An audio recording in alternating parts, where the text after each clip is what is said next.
Welcome back to a Magic Monday. Hello, everybody, and welcome to Live on Keystroke Medium. I am Josh Hayes here with Scott Moon, Chuck Manley, and the one and only, what's this way? Rhett C Bruno. He joins us on the show. We're going to talk about selling a buttload of novels. And I'm going to have to leave and try something else, guys. Sorry. Oh, and there you go. I can't even hear you now. Say bye to Rhett now. Say bye to Rhett. We're Great some sound technical we've ever had in history. Okay, go ahead, Rhett. Do your thing. Now I can hear you. I don't know what's going on.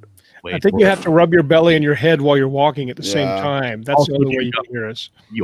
It sounds like the exact same problem I had last time I tried to use my phone, man. It's just kind of coming and going. Use my computer and whisper. Whisper. It's a whisper show. I'm not going to whisper. Hey, everybody in the live chat. Welcome to the show. Let's see. Corey Gillum was the first commenter today. He gets the KSM golf clap of appreciation. Thank you, Corey. Let's see. Who else is here? Let's see. Corey's here. Kayleen. Hello, Kayleen. Rick's here. Unity151 BookTube. Hello. If you guys haven't subscribed to his book review channel, do it because it's very good. Steve. Look, Steve's watching the show. You know, if Rhett was going to be on the show, Steve never watches. You never see him take. Who is this Steve you speak of? His boyfriend's on the show. He's stalking Rhett. Now he has to hang out. Stalking Rhett. Because gamer. Brian. Brian Mencher. Bachus? Because. I think that's I would. It's pronounced in his native Norwegian. Welcome to the show. Look, guys, I don't know if you know this or not, but I have a window. Check that out. Yeah, that's cool. Where are all your posters? Well, there's some right there, and there's some in the box out in the living room, and Chuck's going to put up a poll later about what color Josh is going to be required to paint his room. We're all going to decide as a group. No, I'm sure that pink will not. I'm going with chartreuse. Yeah, chartreuse or pink or both. Nothing in that spectrum is getting painted on the wall. Or like neon turquoise. What if you do like a whole bunch of psychedelic spirals? Right. And they go total like 60s love child on the place. Yeah, groovy baby. I could get like wood paneling with mirrors. And you do a show dressed as Austin Powers. Dude, I'd do that anyway. I don't care. Welcome, everybody in the live chat. Thank you guys for hanging out with us on a Monday morning. If you have not liked the video, do it right now because I can see that no one has liked it. Go and like it right now. In YouTube? Like it in YouTube or yes, like it in YouTube. Well, you can like it on Facebook too. That's cool. But like it on YouTube. If you haven't subscribed to the YouTube channel, come and subscribe. If you're listening on the audio feed and you don't know this already, we do a live show on Monday mornings. We have a show on Tuesday mornings. We have a show on Saturday nights now. Kayleen is bringing back Kayleen Story Time, and I'm not sure what day she's doing that on. But it's going to be on a day during the week. And then a special exclusive awesome announcement. James S. Aaron is going to be joining the Keystroke Medium host family with his own marathon author series. That's basically a kind of an author diary / kind of motivational and tips and tricks kind of show that he's going to be doing. I'm not sure what day it's going to come out. But he's got his spiel set up. He's already got a number of episodes. He's been doing it on his own. Then I extended an invitation for him to come over and do it on Keystroke's channel. Is he pre-recording those or going live with those? I am almost positive they'll be pre-recorded, like 87.5% positive. And a half. Yeah. Very important. The half. I like that accuracy. That's very well. Good.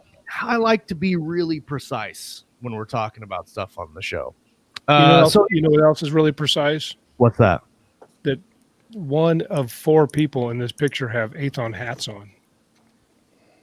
Well, I was trying to rep on Rhett's behalf, Mine hasn't come yet. No, mine hasn't come yet either. How about that? Okay. Yeah, just us. All right, I didn't mean to stir the pot. Oh yeah, Steve was posted, hey, who wants an Aethon hat? And I said, ooh, pick me. And he goes, what do you want? And I said, the black one. And he goes, cool. And then everybody started showing off their Aethon hats. Look, I've got an Aethon hat, and I've got an Aethon hat.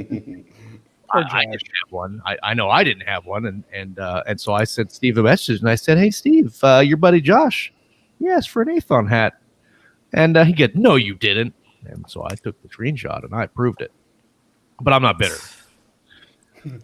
So what have we been up to this week? I've been moving and haven't done a lick of writing this week, and that's why I haven't updated the spreadsheet. By the way, if you want to get on Keystroke Rimo, send me a message on Facebook or email keystroke@gmail.com. You can get on the Keystroke Rimo sheet. I finished a book recommended to me by Dave Chesson, which is Devolution, and it's a Max Brooks book. I've never read any Max Brooks. I didn't read World War Z, but Devolution was really good. It was it's kind of, what's that, epistolary? Is that what it's called? When it's letters. Yeah, when it's kind of letters or interviews or whatever. Letters, right. Yeah, it's epistolary. Yeah, World War Z was like that too. Yeah, I've never read anything like that, and it was surprisingly well done and very good. It was about Bigfoot, which I didn't know that I was going to be into a Bigfoot book. And it took me about an hour to get into it really, and then it really took off and it was really good. I've got reliable sources say that Bigfoot does live in Oklahoma. It seems counterintuitive because not a lot of places to hide, but I've been told this is. I mean, I know people have gone down there to look for him. We should do a medium Bigfoot hunt. Yes, in your Live. new truck if you get it. Live. Yeah. We're all running like Blair Witch. What about you, Chuck? What have you been up to this week, buddy? Oh, closing in on the end of Jack Dark Book 2. My son is in 2 productions with the school theater troupe. In fact, I just spent this morning helping him with what they call Tech Week. He's in the backstage crew for one of them, and he's on stage for one of them. So that I've been driving him all over the countryside. My daughter's softball tournaments are starting up again, so I've been driving her all over the countryside. Ran her through her first D&D game last night. Was down for a couple of days last week with some stomach thing that just hated me, deeply hated me. And that's been about it. Just trying to write my books and do my thing. And you killed your wife in the D&D game? Okay, so no, not last night, but God, it must have been 15 years ago. Hey, it's hard to forget that sort of thing. Before we had kids, she wasn't really into gaming, but she liked the socializing with our friends. And I was running a campaign, and she was playing this little sorceress. And they ran into some trolls, and there was a boulder, and she got squished, and that was a long car ride home. I bet it was. I didn't think she'd care because, like I said, she wasn't really into the gaming. She just wanted to hang out with everybody. But, buddy, when our character died, and it's taken her 15 years to play again. 15 years and 2 kids. Kind of a traumatic experience, really. It was, I think. But, yeah, so that's the story behind that. It's really, but, yeah. But, yeah, everybody had fun last night. So my kids tell me we're going to have to make it a regular thing, which I just don't know if I have the time to commit to that. But, all right. So, yeah, that's pretty much been it, man. Just doing my thing. Nice. What about you, Scott? Oh, I'm rereading Neuromancer. I've never read that. Yeah, it's it's definitely, it's showing its age, but it's the original Cyberpunk. So I got it in my head to reread it because my son's been going on about some video game called Cyberpunk 2070 something. Oh, it's all the rage now. All the kids are playing. My son told me that the little kids cannot watch Cyberpunk 2020. No, he said it's very much for grown-ups, and that if you're going to play it on PC because the console versions are just crap, apparently. And even that they have, like, how you develop your character. I've heard, I don't play, but I've heard that you can make your own thing. Willy Wonka. Genitalia? Yes. Yeah. Yes, apparently you know that was a thing that people wanted in games. I don't understand. He showed me the character creation. I don't understand it at all. Was that in the survey? Hey, what would you like to see in your character? I mean, I guess it's just an inclusion thing for role-playing purposes, because apparently it doesn't ever come up in the storyline or anything. It's like, nobody ever says, show me your junk. Yeah. So I don't, whatever. It's maybe it does in that. but maybe there's a quest where that's important. This is definitely a side quest, though. Yeah, I read that would definitely be an NC-17 type game. Years ago, before I knew any better, I read some L. Ron Hubbard fiction. And in one of his books, he has a character who accidentally gets genetically like grafted with a horse schlong, and it becomes a big problem about the story. And I was like, what am I reading? This is the weirdest thing I've ever read. Watch the second season of The Boys. Yeah. Oh, yeah. That was traumatic. Thanks for reminding me. That really was. But anyway, go ahead. I'm sorry. No, that's good. That's it. So, what you been up to? This week, big surprise. I've been writing, and that's about it. And going to work and stuff. Although my mom did come and visit yesterday, so that was fun. And the kids always love when Grandma V comes. We had a good time. Not a lot, reading. I think I'm started the Extinction cycle on audiobook, and I'm reading Game of Thrones again. I almost went back and read some Joe Abercrombie again, but mostly I'm just writing like crazy because I'm trying to get a couple of projects done at once, trying to finish up the fourth and probably final Invasion Day book. But on that, good times hanging out, not moving like Josh. Yes, that's no fun. The last 4 days have ended with me not being able to walk, and also I can't move my fingers. Been there, yeah, for sure. What about you, Rhett? What have you been up to this week, brother? Well, I tried Cyberpunk 2077 and I gave up after like 4 hours. What happened? What did your genitalia look like when you made your character? I didn't see that option, but I do know it exists because I think they got in trouble because they only had 2 genders like a year ago or something. Right. So that's why it exists. Yep. I have it on the new Xbox. It worked fine, but man, it's like a half-baked game. I don't know. Yeah, I've heard it's not that bad on the PC from what I could tell, but I've seen he showed me some videos and stuff about what it looks like on consoles, and it was just not ready to come out. It works, for but the city is like a graveyard. Like there's nothing to it. There's nothing about it even looks cyberpunk. It just looks kind of like New York City with some colors. Yeah, see, the PC version isn't like that. I mean, it looks really? very. Yeah, well, I didn't even realize really when I got it that it's not even a next gen edition. They basically didn't really announce that, but it's and it doesn't look like it either. Wow. I mean, I gave up on it. It's not. I don't know. It's for the best. Because it could probably be a giant time suck, I'm sure. Yeah, and that studio is probably going to get sued until they don't exist anymore. Yeah, that's that's the scuttlebutt. Is they're in pretty deep trouble for putting out such a crap game. Really? Oh yeah, and they announced it like 7 years ago. Yeah, that's what I was gonna say. Like regular games come out and stuff's wrong with them, right? They've always got first week patches or whatever. But I remember seeing things about this game back in like 2016. Yeah, it's not even close to done. Like you could just tell, the fighting is boring. Everything about it besides the main story was boring. But that wasn't enough to make me want to play for a while. Right. What about what are you doing this week, book wise? What was that? What have you been working on book wise this week? Well, nothing. The week just started 3 hours ago. Well, like last week, Rat.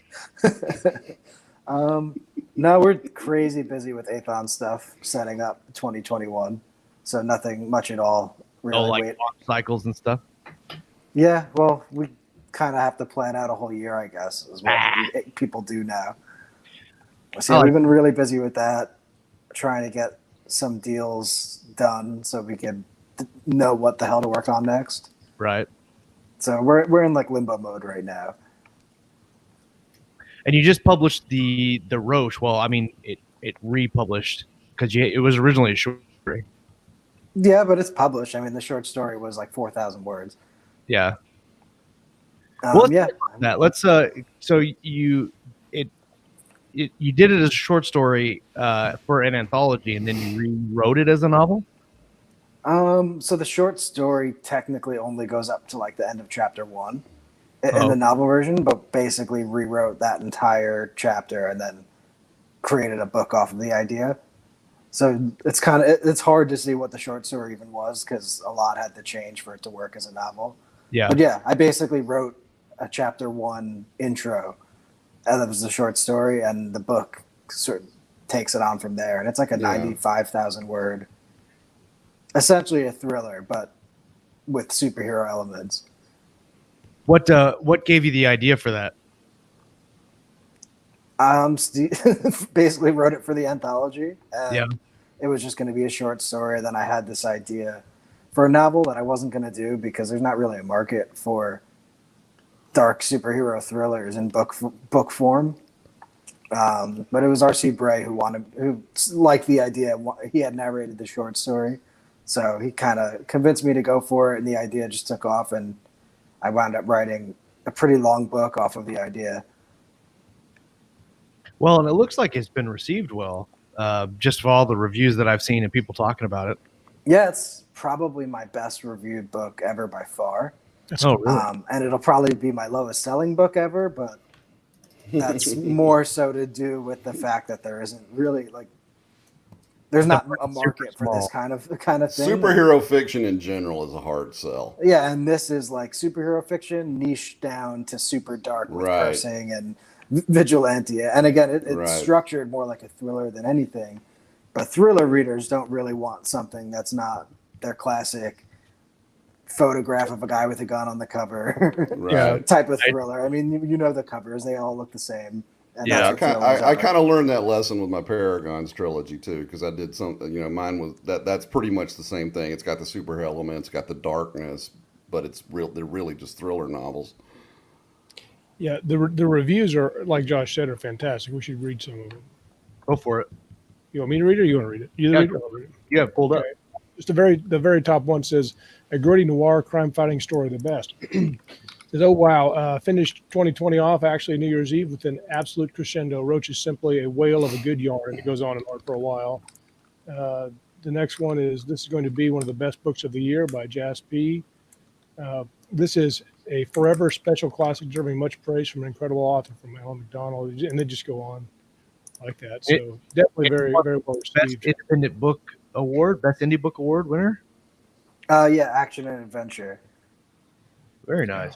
So maybe it'll carve out a niche. And it already has 100. And you didn't launch that long ago. It's already got 139 ratings, so that's good. Yeah, it's for its genre. I don't know that there's anything else in existence like it in book form. So for me, this was more of like a passion going for awards and maybe TV film rights type of project than one that we ever thought was going to be a major bestseller. I think you should do passion projects, alternate them a little bit. I mean, they're all projects have to be somewhat of a passion project, or you'd never finish a book. But, I think we've all had that one that just doesn't let you sleep at night. I think there's certain times, like, hey, there's really no market for this, but maybe I should do it anyway. But I got to get it out of my head. Yeah. Well, I think you learned a lot about your writing style and craft by pushing those limits a little bit. Yeah. Breaking it up, keeping your desire to write fresh. Ken Britz wants to know who's doing a dispassionate project. All right. See, now you made it ugly. I think everyone knows the difference. Yeah. Kayleen says there's not a market, he says, but yet it's got 139 reviews already, which a lot of authors would be ecstatic to get 139 reviews. It's hard to break 100, I think, reviews. I think it's getting harder on Amazon. They block a lot of people from just reviewing even things they've actually read. Their rules are cracking down for sure. Like ARC readers and stuff you're talking about? Yeah, they'll crack down if you're connected to anyone in like any sort of tangential way. Yeah, but yet they can't tell that I've their algorithm is so smart they can detect that, but yet they keep sending me books saying you might be interested in reading this book by Scott Moon. I'm like, yourself, yeah. Of course, that's probably because I look at it like maybe a lot. Look at your own book, and then you get recommended to read it. It happens to me too, although not as much as it used to. I think maybe because that email that gets those is connected to my Author Central. Maybe they finally realize that it doesn't make much sense. Yeah, the new Author Central is. Go ahead. No, go ahead. I was just saying that for authors and stuff, if you're putting your stuff in Author Central, it changed a few, I don't know, maybe 6 months ago, a little bit, and it's a lot slicker and cooler looking, and I'm still getting used to. It's claiming slicker books. and cooler and a lot more confusing, right? Like Exactly. Yeah, it was so simple and easy, and nothing changed. So I don't know what the point was.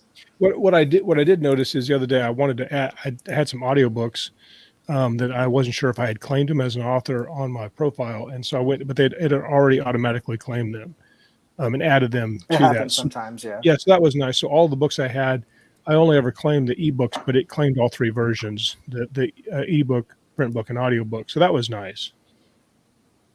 Yeah, if you just link the versions, it'll do that automatically. Yeah, so it was cool. So you this was kind of a passion project for you, and it was a kind of a spinoff. But you mentioned like niche genres, and like you and Steve / Jamie like really nailed it with this Maker book. And talking about reviews on Audible, it's got almost 3,000 reviews with a 4.68 average on a short story for a Novella. weird. Come on. Okay. Tell me, how many words is it exactly? Credit where it's due, man. It's a little over 30,000. So That's a novella. Solid That's novella. it's almost a novel in some genres, but yeah, and like erotica. yeah, erotica. Yeah. Just pushing in erotica. I'm kidding. Sorry, I got you sidetracked. Let's get back on. No more erotica jokes from me. Well, it's interesting because you started in space opera with like the Circuit, and then Titanborn and all that, and then you did the epic fantasy, and the Barry Goddess saga is really good. I actually just finished listening to the book 1 last week. Oh, cool. Don't like about the audio version is Whitney, the way he talks. Yeah. Well, we don't discuss that. It's that's what Steve said. Whitney. Yeah, you'll see though. As soon as book 2 starts, it's almost as if he realized how bad that voice was, and he changes it. I just put like even like 3 hours in, I was like, how in the hell is he keeping this up? Like, I'd get annoyed with myself doing that voice, Right? Or whatever. We're not the only book he did that on in this period, and I think people crack down on his voices. But yeah, I really liked the first book, and then I listened to Devolution. I'll probably start book 2 here shortly. But I mean, like, it's not normal in indie, because indie isn't normal. But I mean, you're definitely kind of jumping around in genres. Do you have one that you prefer more than others, or do you know on your next project what you're looking at because of sales or just liking a certain genre? I don't know. It kind of just is what I feel like at that time. I mean, we got so involved in writing that epic fantasy trilogy. It was like 2 years of writing nothing but epic fantasy. Right. So I think we both didn't want to do another epic fantasy anytime soon, because it was. Well, and those are true epic fantasies. How many books is it? 6? So it's 6, and it's like 1 million words in total. Yeah. Which, I mean, for George R. Martin, that's short. But we put out 6 books in 2 years, and people say like co-writing should be faster, but the way we do it isn't really. Like, we really push each chapter along. So that one definitely took a lot. And yeah, then Dead Acres, Weird Western, Lunar Missile Crisis, alt history. So. I forgot about Missile Crisis. We've been jumping around a lot between genre. I think it keeps it fresh and more fun. It's not the easiest way to sell books. I think most people in the indie world know, like, if you want to sell, kind of stick to the same genre. You can keep building that following over and over. I think for us, where it's a little different is we're really audio focused, and on audio, you could kind of jump a little easier. It's still tough to go from sci-fi to fantasy and such, but it follows a little more. Why do you think that is with audio? I don't think the Audible platform is as intelligent as Kindle, so it's easier to switch without the algorithms getting all messed up and confused. Okay. Where you could get your also bots just destroyed doing that on Kindle. Audible, it's still more following the authors. That's what it seems like to us. It's just still simpler, and it probably will wind up more like Kindle eventually. It's just a newer thing. I wonder the psychology of an audiobook listener, because when I listened to audiobooks my entire life, and in the beginning it was hard to get, and you had to basically take what you got. If your friend said, hey, I got this audiobook, I would listen to anything on an audiobook, regardless of genre. It could be fiction, nonfiction, or whatever, just because they were so expensive back then and hard to find. So I wonder if people are a little bit more flexible. I think they're more flexible. They're also really picky because there's no like 99-cent offerings or anything, right? Oh yeah, So they kind of stick to the authors and the narrators they know, which makes it really hard nowadays for a new to audio author to have any chance at breaking out, because the credits are expensive. You get one a month. It's like $15. Mm-hmm. It's a much bigger investment than even a $4.99 ebook. Yeah, and you have to like the author and the narrator. Yeah, it's two things instead of wrong, probably done. I think it also works the other way too, because if you like the narrator and don't really know the author, then you'd get the book just based on who narrates it. Exactly, but then you have to make sure you get a narrator that anyone's ever heard of, you know? Right. And you have to make sure they put in a great performance, don't try anything different. Well, and it speaks, you got to know, like, this is me, but because I'm an audio listener, but you've got to know, like, the genre, right? Like, if you're writing epic fantasy, I mean, Luke Daniels does a good job, but you want to make sure that you get that epic fantasy feel in the narration, because, like, Michael Kramer does really good epic fantasy, just the way that he reads books, I think. But if you get something like, I don't know, Ray Porter, I don't know that Ray Porter would do a really good like epic fantasy. And people wouldn't know him for it, right? Right. Yeah. I mean, there's some crossover, but there's not that much. Yeah. So the fantasy listeners, they know those guys. Simon Vance, Luke Daniels, in some ways, yeah. They know all the top narrators, but they wouldn't. Like, if you put R.C. Bray in a fantasy novel, you're not going to get it. Who cares? No one knows who he is. Well, his fans would follow him into the genre, probably. He's got crazily loyal fans, but you wouldn't get the fantasy. I agree with that. I think R.C. Bray fans would follow him any place. They would, but you only see the fans he could contact. I mean, right. Yeah, that's probably like 1% of people who know who he is. Most people, like on Kindle, they're just going on Audible, seeing something they recognize and clicking, and that's about it. Yeah, true. That makes sense. And now you can buy it on the app too, which makes it a little easier. Why can't you buy Kindle books on their app either? It's so weird. Yeah. Ken Britz in the comments says, fantasy is difficult for me to listen to. Love reading the ebook. I don't have this problem with other genres, including science fiction. So kind of goes to what you're saying. I wonder why that is. Yeah. That's interesting. If Ken's still listening, he should put in an answer to that question. We'll throw it out there. Well, I know, like, I just finished listening to Rhythm of War, and that book's like 56 hours long. And about 30 hours, I was like, man, I'm ready to listen to something else. Even though, I mean, I like Brad. People are going to, like, burn me at the stake about this, but the fourth Stormlight book was not my favorite Stormlight book. Yeah, you said that earlier, which we were all surprised. It kind of like upset the balance of the universe for most people. It's a chapter length in the games. That makes sense. Yeah, I mean, I see a lot from Audible like listeners who listen a ton that they wish books could be like 10 hours long, but then it's not credit worthy.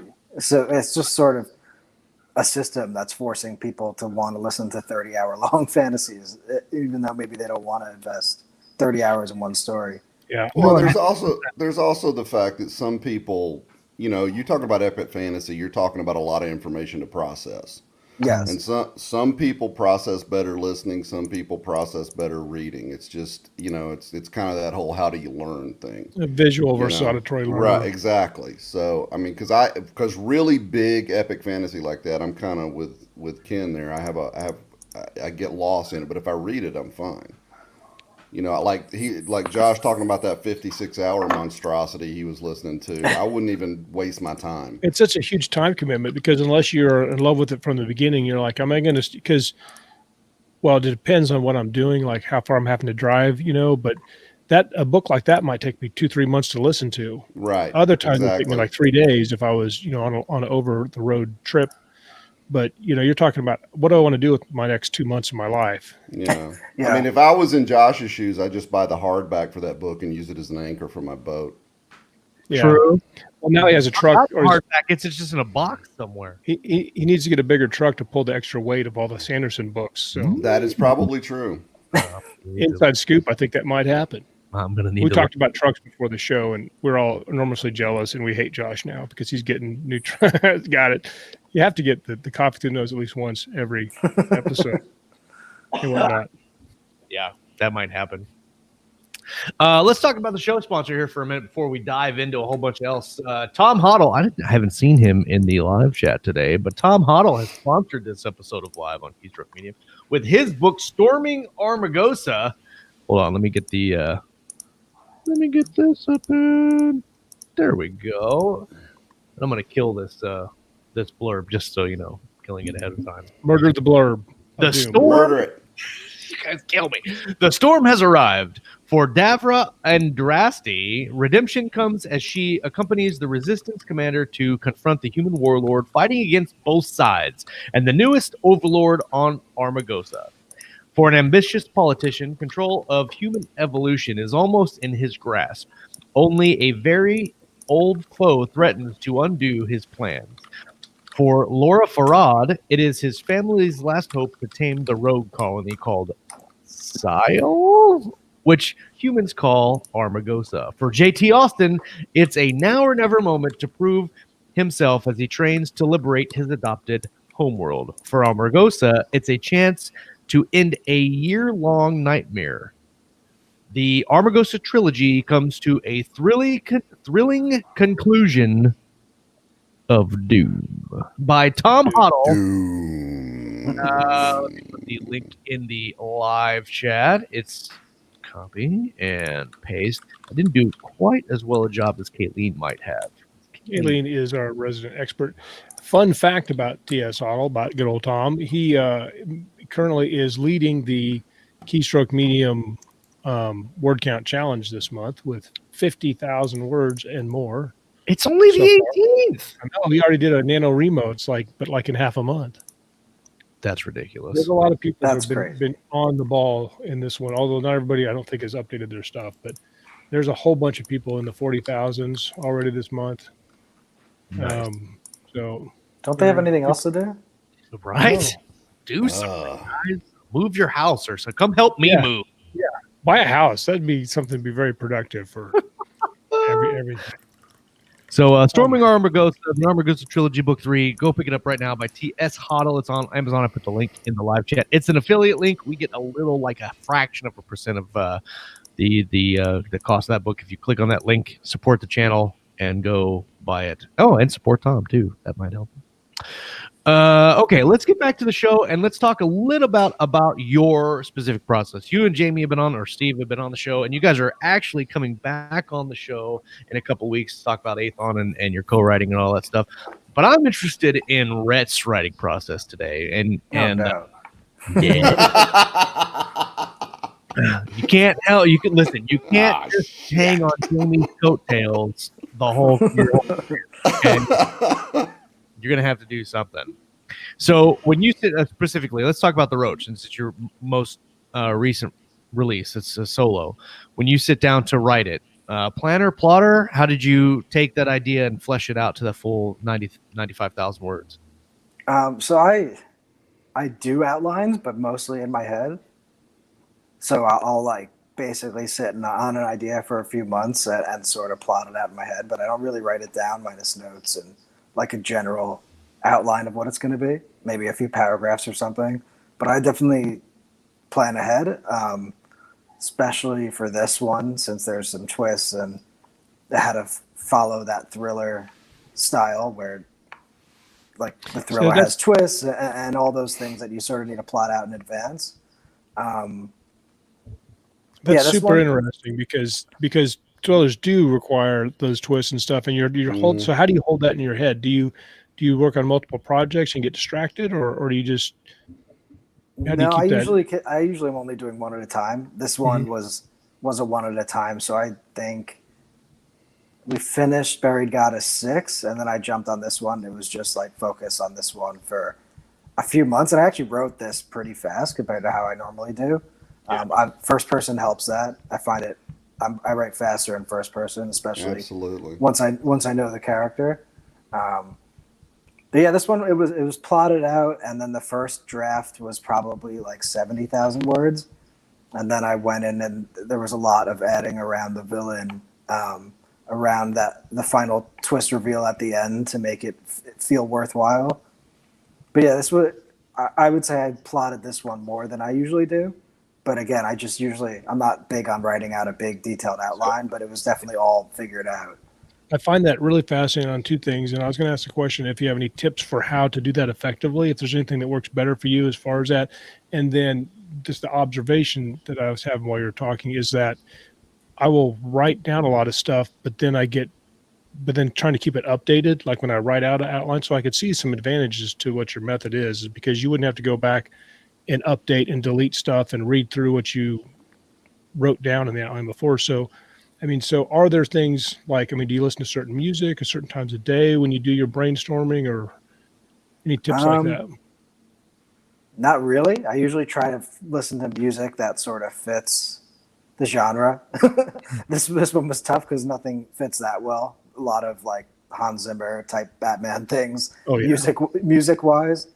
But yeah, it's probably a longer way to write. If you're an indie that wants to produce fast, I don't think it's the best way to sort of go free in your head only with some notes on a notepad. Like I use my iPhone note app, and that's where I'll put important things down. Otherwise, it's sort of just an outline that I'm rolling with. And again, I'll go back. I went back and edited this book like 3 times. I had a reader specifically who read it to make sure all the wheelchair facts and actions were as realistic as possible. I think you both were 2 cops I had read it to make sure that stuff sort of worked. Yeah, good stuff. This one was a little tougher because it's real world, and I couldn't really make stuff up. Right. But it's a made up city, which helps.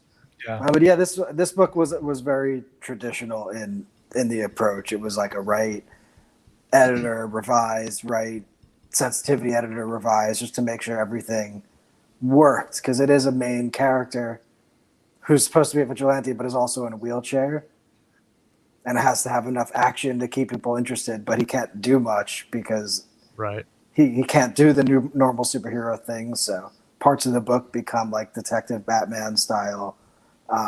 Parts of it are action, but has to be sort of very specific to what he could actually do. Yeah, that's interesting. He doesn't get metal legs or anything like that. So, what was I'm curious. What were a couple of the things that you wrote in, if anything, about the wheelchair aspect of the character that either you didn't have right or that you needed to change after the sensitivity reader read it? I luckily got a lot right, and I think that was just by going slowly and not. And it's a really realistic based book, so really like gritty like that. Yeah. So I didn't have him doing anything crazy. Right. There were a lot of terminology things I didn't know about push plates and things like that, which helped. Just little things like how he gets into a car, going upstairs, things like that, where it was just like little details that the guy helped me with that made it more realistic. But it was mostly little things. I didn't try to focus too much on his actions. But yeah, it definitely helped, I think, because you don't want to make it too crazy. Right. I'm always curious when it comes to stuff like that. A lot of the stuff that you can kind of project and assume that you know what you're talking about when you do stuff like that. But if you get it wrong, then it could really hurt. Yeah, exactly. And there could be backlash and all sorts of stuff. I think there were some liberties, like when the guy read it, he was like, well, this isn't fully realistic, but it's, in the end, it's still a vigilante novel. Like, so we have to stretch it a little bit here.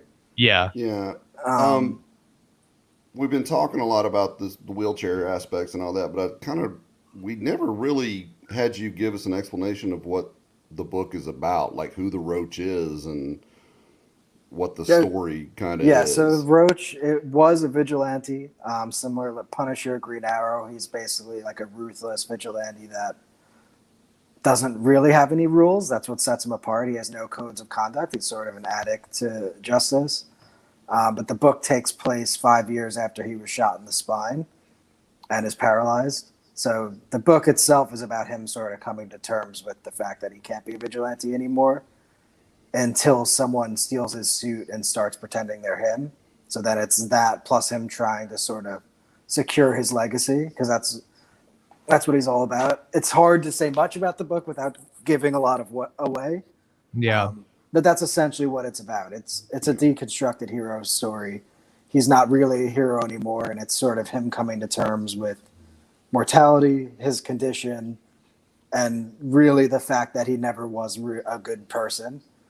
And you sort of see that. He sort of embraces that he wasn't really good or evil. He's not a vigilante like Batman with a code not to kill. He just did what he felt he had to whenever he had to. Problem solver. Yeah. And there's an issue of mental instability. He has some mental issues that come out at the end. So he's not really a fully healthy person either doing all these things. It was sort of my idea of what would a person whose parents died in front of them and who dresses up and fights a knight really be like, and not in the Batman Begins like dress up of, oh, he learned from a samurai, so he's got a code of honor kind of thing. Like, what would this crazy messed up person really be like? And essentially he's like Dexter. He's a serial killer. He's a that serial is killer just who kills killing bad serial people. killers. Yeah. Your worldview would be dramatically different from it. Well, and it kind of doesn't, like, so we talked about the kind of niche genre that it is, and it almost sounds like it's not really a superhero book. I mean, he's a superhero, right? But it's taking that genre and then making it even smaller by making him not a superhero, even though he used to be, and then making him kind of the handicap part on top of it makes it a smaller version. Yeah, I would say, and that's what makes marketing tough, right? But comparison-wise, it's probably closer to Mr. Robot or Dexter than it is to a superhero property. There's no powers. It's really just someone who isn't completely mentally healthy acting like a vigilante at night. Yeah. Which is sort of like, it's a thing that I think has a huge audience on other mediums that aren't books. Like TV, film, and everything. Like, this is basically, like, almost every show is anti-hero like this nowadays. Yeah. But on books, that just really hasn't happened for the superhero genre. Well, it's interesting because in this, like the Punisher and some of those, but also in lots of, I used to call it the Steven Seagal thing back in the 80s, because basically something had to happen to justify them going on a murderous rampage. And sometimes the excuse for the protagonist, just killing everybody, or like John Wick, sometimes it's pretty thin. And so, I mean, is there really something like I really like dogs, but is John Wick justified in murdering like 350 people, even if they're all kind of bad guys? Right. And it works if you don't give the bad guys, if they're just like fodder, right? Yeah. Right. It's like zombie fodder. But it's like everything. It's like watching Green Arrow and he doesn't kill people anymore. But like, I'm literally watching all these henchmen get thrown off buildings and shot and arrows through the chest, but they're not dying. It only matters what he does to the villain that is a character. Yeah. And that's sort of a staple of the genre, is anyone who doesn't matter can die and it's fine. In one of the Spider-Man video games my son was playing, you throw somebody off a building, they always get spider web to the side of a building, no matter what you throw them off of. And you're throwing off like dozens and dozens of them, and it gets to be kind of cumbersome. It's like, all those people lived? Because you threw like 40 people off of a 50-story building. But that is sounds like the old Batman storyline. Yeah, or like the A-Team. I read or listened to a thing with George R. R. Martin where he'd written something for TV, and they had all this stuff happen, but then they had to add in scenes where the bad guy who got wrecked in the car had to crawl out of the car so the audience would know that nobody was killed. Right. Yeah. Or like whenever the Hulk destroys a jet, you see the guy eject out. Yeah, exactly. Yeah. Or like in a Superman Man of Steel where Superman destroys he destroys at least half of all these cities. Yeah. But yet nobody was hurt. They got really good evacuation. That's right. They got all the people running down the street. They're going to be fine. Yeah. We just destroyed the entire city. You kill anyone? But yet they were all bad. They're all bad. Everybody had something coming to them. That was a great movie. Anyway, we won't go on to that movie because I could rant for a while. But it really intrigues me that stories like this find an audience, and they can be extremely well received. Because I like the oddity story that you wouldn't think would work, but it does. And it's not just a like Superman story with a guy with superheroes or whatever. What was that? You broke up a little. Yeah, you broke up a bit. Oh wow, sorry. I was saying the kind of the really small niche oddity novel that's really well received and really well done, because it's not just another superhero, Superman with basically superhuman powers that can go and just blow up buildings and solve all his problems like that. Yeah, I think that, like I said, I think that's what's getting popular. It's what people want to see on TV and film nowadays. If I guess reading is different, but it might just be in general the book markets. There's no superhero tag on a book, right? It's either science fiction or fantasy. Right. So it's still sort of separate. And I think there's a kind of a thirst to humanize these superhuman types. Yeah. I mean, even if you're talking about like urban fantasy where people can throw fireballs and cast spells and stuff, people want to see the human side of that. How would it affect a real person and not this cardboard cutout straw man who's beyond, corruption. And I think that actually, in my opinion, makes for more interesting and engaging stories when you humanize the characters that way. Yeah, just probably not as mainstream for people. Like, this isn't a book you read for escapism, right? And that's sort of what a lot of people reading on Kindle want. And it's sort of a long investment of time to read something super dark. So I understand it for sure. It's just interesting that the light stuff has basically died on TV film, and it's opposite for books. It's like people want opposite things, which again also might make sense as they're getting a different experience while they're reading or watching something. Well, it's interesting too, because I think like with sci-fi, you're right. Like the more realistic, kind of grittier, like The Expanse is really like gritty and realistic. Yeah, and that comes from a historical, not slapstick, but just very kiddie sci-fi. Like it's very immature, like like Lost in Space from back in the day, and even Star Trek to a point. Like Star Trek wasn't gritty, but you have all these like everybody looks at sci-fi and they're like, oh, it's just a whole bunch of people running and shooting with campy. That's the word. Thank you, Scott. Campy. There it is. Campy. Comes and saves the day. Like you have that kind of shift where up until the last whatever 5 or 10 years or so, most sci-fi was like just a campy experience, and now it's made that shift. Yeah, it's probably a way to get a prestige too, like to make it not a joke genre anymore for 100% reviewers and things like that. Ken Britt says yes, campy because the special effects were cheap. Yeah, and even if you go back to the pulp era, when they were doing all the sci-fi stories in the pulp magazines, that was largely considered fiction for children. Yeah. So there was no mature call to make it more realistic, and that's why there's so much of it that falls into that category. I can remember when I was a kid, I'd be reading, Asimov or something, and one of my cousins would see me, and they're like, "Oh, so then a spaceship comes down and saves everybody? Is that it?" Right. And it's like, no, that's not it, and shut the hell up. Yeah. And but D&D and the troll killed him with a boulder. Killed him with a boulder. Killed my wife with a boulder. Because like it's interesting now. Like even after making a living as a sci-fi author, I always have that. I'm going to tell somebody I'm a science fiction fantasy author, and they're going to be like, "Oh, so you write stories for kids?" I'm like, "Yeah, no, exactly." I get that a lot where people will find out.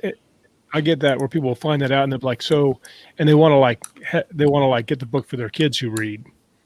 And I was like, "How old's your kid?" And they're like, "They're 13." I'm like, "Don't have them read my books. They don't need to read my books unless you want to have a long late night conversation." Some of my books, about profanity. But then they'll complain when there's an F word, and Yeah. in the book and leave that in the Oh yeah, I got one review that says if you like F-bombs, you'll love this book. Yeah. That increase your sales? I don't know. It was on the audio book. I don't remember if it went up. I or have not. one that one of my first reviews on Roach says, like I couldn't. There was an F-bomb on the fourth sentence. I was like, yeah, there's like hundreds more. This is a deeply unstable guy. Well, and like I said, you want them to know up front. Kind of like in The Martian started with some profanity. Nobody seemed to mind that. Because that's like the first thing on the page, and it's like the second word in the book. And so it's crazy to me that you get some of those negative reviews that are just centered around language, when some of the best read or well received fiction is just I mean, look at Game of Thrones. Game of Thrones is filthy. Yep. Well, and the content's pretty dark too. So, yeah.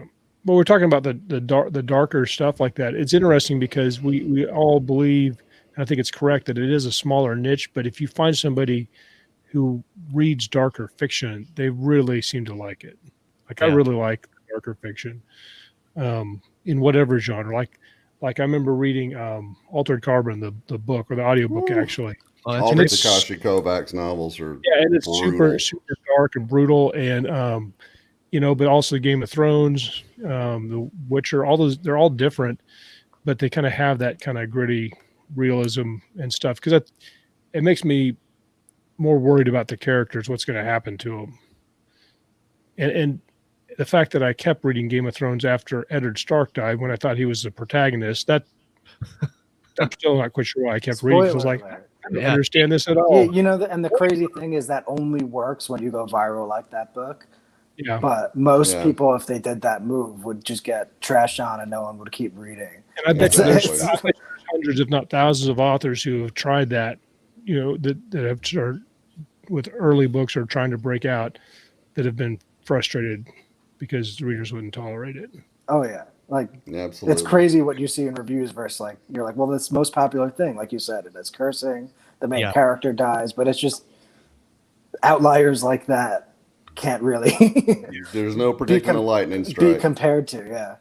That's a good point, is that you can't really do like market research and base it on the outlying score like that. Yeah, we always look at the middle things because like the viral stuff like Game of Thrones and now everyone wants to write grimdark. Well, it's like trying to predict a lottery win. Especially the popular trad stuff, right? Because they have the power to make a bestseller if they want. True. Yeah. So it's like did it go viral, or did they just say we can make this a hit if we did they really push manufacture this? Yeah, it's always tough to know. What do you have working on? What are you working on now for books coming out for your next project? So my next book is science fiction again, and that's coming out in April. It's one that I've kind of sat on for a while and rewritten a bunch of times because it's a really weird book. Like if you ask Steve, who reads everything, he's like, I liked it, but there's nothing like this book. So we'll see how people receive it. I have pretty awesome narrators for that. It's sort of going to be an audio focused one. So can you tell us anything about it without spoiling it? Like what makes it different? So basically it's the Truman Show, but super future science fiction. So it's about a guy who's the Truman Show takes place on an asteroid arc ship, and they think they're going to another star, but they're not. They're really just on a show for a utopian society that has shows and about everything. So the main character is the director on that show, who's been monitoring one character on the show for his entire life, and named Mission. And when they decide that she might have to die for ratings, he sort of decides he wants to save her. So that's the story. So I think that's brilliant, man. It's like space opera, but it's not really action based or anything. It's a little different. And he's kind of an introvert, not really like a funny out there character. So it's a little different. It's like dystopian mixed with utopian at the same time. And I guess I could just say it because it'll go live soon, but it's going to be narrated by Will Wheaton and Kat McNamara. So if you watch Green Arrow, she's Arrow's daughter. Yeah. She's in the stand right now, and so they're going to be alternating back and forth the characters. Oh, that'll be cool. I think it's And cool it's when you like, as soon as you said it was going to be an arc, like a reality show like Truman, I was like, okay, we're following the main character. But then you're like, you immediately follow up with, it's the director of the show, and that's a cool take on that. yeah. So I guess so. It's opposite, right? But it shows both, and he's first person, and because he's watching her, she's third person. Oh, nice, right? So it's sort of weird, tense or POV wise in that sense, and so you'll only see her through the cameras that he's watching her on. That's pretty cool. But only getting his thoughts, and then it'll sort of switch around. Yeah, I think that's a great way to tell a story. Like, a lot of times I'll use first person for a main character, but then when the bad guys are going to do something, I'll switch to third. I think that's a really good technique to sort of break up the reader's perception of things. I like that a lot. And we'll see how they perform it. Like, we were trying to cast it, and my big thing was not getting like a super handsome leading role type guy. No, more of like a nerdy guy, because the main character is basically just like a tech obsessed director. He doesn't like talking to people. He just likes doing his work. So we didn't want someone who wouldn't fit that, and Will's probably too charismatic for it, but we'll see. I haven't heard what he does with it yet, but that should be fun. And I think he would pull that off nicely. Really, that kind of vibe. Yeah, I think so. I think it fits what his fan base likes too. Just super nerdy stuff. I like what he did for Ready Player One, and I like what he did for Lock-In. John Scalzi's Lock-In. I thought he did really that. Yeah, and then otherwise, we're plotting out a Dead Acre novel, and we're trying to sell those rights out to see who wants a novel series based or expanding off of that novella. I have to say that I thought Dead Acre, the two, I say you guys, but Aethon, the two books that I have loved the most from Aethon in the last 2 years is Dead Acre and Make Me No Grave. Make Me No Grave, yeah. It's amazing that you guys have got, and I know you guys just published Make Me No Grave. I know Haley Stone wrote it, but those. Hey, we edited it. Oh, okay. There you go. Both of us actually. That was like our first book, so I edited it. Then I dev edited it. Steve copy edited it. It was like the full treatment. Yeah, and getting Wyman to read it was awesome because he has that perfect cowboy kind of voice. That. Yeah, we weren't. I forgot why we recommended him. I think it was because maybe Larry Correa stuff or something had that same sort of. He did all the Monster Hunter International feel, stuff, and we thought it might work because it is urban fantasy, but it's also Western. And then I think it's a genre that people don't know they love, and it's probably because there hasn't been a lot in it, and a lot of it doesn't lean that hard into the fantasy. So that's our big thing, is going as much fantasy as we can while it's still being believable that people don't know there's magic. Yeah, the dialogue and internal dialogue in that character of Dead Acre was awesome. Yeah, that's the fun part about writing a Western. You could sort of take your time because that's a genre. Yeah, it's slow. Yeah. No, I really love it. And if you haven't listened to it, it's free on Audible Plus, right? It's a very short, 3 hours and 24 minutes. It's so good. I listened to it in one listen through. It's just It's Roger Clark too. So the narrator from Red Dead Redemption 2. That was like our big goal. Ooh, that's a good get. Steve let me read it before it came out, and about halfway through it, I'm like, dude, you have got to expand this. There's a ton more stories to tell with this character. Yeah, we hope, and obviously keeping Roger would be a major factor in that because people loved how he performed. Well, it's just like, I mean, you have like R.C. Bray does really good mill sci-fi, and like Ray Porter is still the same thing. And then if you're in a specific genre like weird Western or even Western, you have to have that narration that really just backs up the material of the book and makes it so much better, because you could have anybody read it, but the way that he reads it makes it that much better on Audible. Yeah, I agree. Well, we'll come to the end of the show, and we're going to wrap it up. But, Rhett, thanks so much for coming on, man. It was great to have you on by yourself without Jamie walking all over. I know. He's such a pain. Such a high bully. Gosh, dang it. He does love hearing himself. Having said that, you guys are going to be back on the 1st of February. And I'll be nothing but nice to him. Yeah, so we won't any of our I've lost the word, but we won't mention any of our shit talking to Steve. Of course. I'm sure he's not watching anymore. Not at all. Not at all. He got bored. Probably was disgusted by Josh's unpainted wall, and he just couldn't watch anymore. I can't. Next week, speaking about superheroes, next week we have Jeff Haskell and Cece Akeke coming on the show. Oh, nice. To really kind of dive deep. How are you going to fit those two guys on the screen? Luckily, it's not based on height; it's based on width. So I think. And then on the 8th, Chris Kennedy is going to come on, and then on the 15th, Michael Rothman's going to come on. So pretty packed couple of weeks coming up.